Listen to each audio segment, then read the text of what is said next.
Estamos de volta com imagens ao vivo da Comissão de Constituição e Justiça do Senado Federal, que acaba de aprovar, numa votação simbólica, o texto base do projeto da regulamentação da reforma tributária. Mais uma vez, essas são imagens ao vivo dessa notícia que acaba de chegar à nossa redação. Os senadores ainda estão aprovando os destaques, mas com a aprovação na CCJ, a proposta de reforma tributária pode ir agora para o plenário do Senado a qualquer momento. Segundo apurou o âncora da CNN, Gustavo Uribe, o presidente do Senado Federal, Rodrigo Pacheco, deve levar a plenário ainda nesta semana. A repórter Carol Rosito está lá em Brasília, acompanhou essa votação e tem os detalhes para a gente. Carol. Pois é, Márcio, a Comissão de Constituição e Justiça, depois de mais de 6 horas de debate entre os senadores, acaba de aprovar, então, de maneira simbólica, como você trazia, a regulamentação da reforma tributária. O que significa essa votação simbólica, Márcio? Sem a necessidade de abrir o painel e contar voto a voto. Mesmo assim, houve o registro dos senadores que se manifestaram contrários. Rapidamente aqui, os senadores Alci, Eduardo Girão, Flávio Bolsonaro, Marcos Rogério, Hamilton Mourão, Magno Malta, Eduardo Gomes e Jorge Seife pediram então esse registro contrário ao texto do relator, o senador Eduardo Braga. Agora, Márcio, eles seguem dentro da Comissão de Constituição e Justiça analisando os destaques, outras alterações ao texto do parlamentar que vão ser discutidos ponto a ponto. Entre esses destaques, um ponto de divergência ainda bastante polêmico dentro da comissão,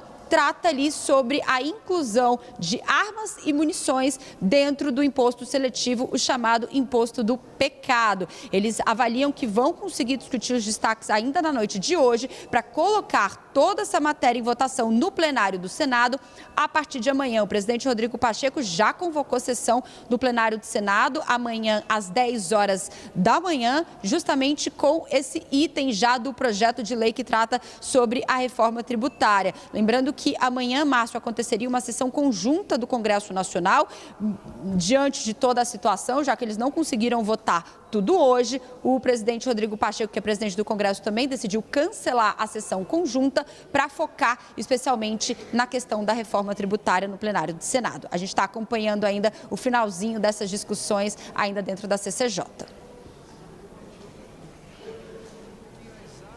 Muito obrigado, Carol Rosito. Vamos direto agora com Caio Junqueira. Uma preocupação a menos para a equipe econômica, Caio. Exatamente, né? Esse é um dos projetos que acabou sendo liberados ali, né? Favorecidos pela portaria que acabou acelerando a execução de emendas parlamentares. Então esse projeto, ele deve ser apreciado. Aí a Carol já trouxe que o presidente do Senado, Rodrigo Pacheco, já deve pautar amanhã, inclusive ele no plenário. Depois ele volta para a Câmara dos Deputados. Vamos lembrar que ontem na coletiva, Márcio, o presidente da Câmara, Arthur Lira, disse que o grupo de trabalho que elaborou parte dessa reforma tributária estava vendo ali na lupa o que o Senado estava alterando. E houve sim muitas alterações. Para você ter uma ideia, o relatório do senador Eduardo Braga tem mais de 2.000 páginas. Né? É um texto muito grande. E aí, só uma curiosidade, o que foi aprovado agora foi o texto base. E aí, o Partido Liberal, o PL, né, do ex-presidente Jair Bolsonaro, apresentou uma emenda que ela deve ser apreciada aí nas próximas horas sobre a incidência ou não do imposto seletivo para armas. O PL está tentando retirar essa incidência do imposto seletivo para armas. Vai ser interessante da gente acompanhar isso nas próximas horas, Márcio. Agora, de uma maneira geral, a reforma tributária tendo ali o andamento, pelo menos essa parte, né? Porque tem outra parte que ainda está na Câmara. E lembrando que a gente está tratando da regulamentação da reforma tributária. Agora, essas imagens que a gente está vendo ao vivo lá da CCJ mostram exatamente o relator Eduardo Braga. Aparentemente, a gente está sem som aqui, batendo boca com o senador Flávio Bolsonaro. Deve ter a ver com algum ponto que o PL não gostou. Talvez a inclusão de armas no imposto do pecado. Certamente, Márcio, que é o trecho mais polêmico ali que o senador Eduardo Braga acabou inserindo. Lembrando que esse texto ele volta para a Câmara dos Deputados, então esse debate sobre armas, que é um debate mais palatável, né? Acho que as pessoas, quando ouvem esse debate, conseguem compreender do que se trata. A gente está falando de mais imposto ou menos imposto para armas dentro daquele contexto dos impostos seletivos, dos tributos seletivos, os impostos do pecado, né? Álcool, fumo, tabaco, né? E aí o senador Eduardo Braga acabou inserindo essa questão das armas dentro de um imposto do pecado. A gente continua acompanhando essa votação e volta ao longo da programação da CNN Brasil com essa notícia. Obrigado mais uma vez, Caio.